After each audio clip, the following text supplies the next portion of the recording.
Bismillah. Assalomu alaykum va rahmatullohi va barakatuh. Uyda tayyorlanadigan oddiy produktlarda va umuman noodatiy bo'lgan ajoyib taomni ko'rsatmoqchi eman sizlarga. Marhamat, tayyorlab ko'ringlar. Buning uchun bizga куриный бедра kerak bo'ladi. Brokoli, 3 xil bolgarskiy, kabachki, ananas. Birinchi qiladigan ishimiz bedrani to'g'rab olamiz. Bolgarskilarni ham shunga o'xshab to'g'rab olamiz.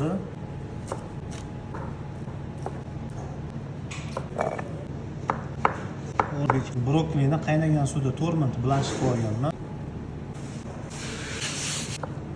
Shu sabzavotlar. Bitta mango bor, mango bizga kerak bo'lmaydi, ketibdi. Tayyorlashni boshladik.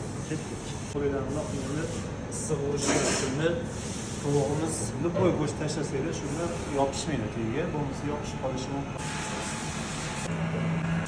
Tovuqni qovurib qo'yamiz. Dengiz tuzi, juda ham foydali. Ozgina куриный bulyon qo'shdim. Brokolini solamiz. Teriyaki sos qo'shamiz.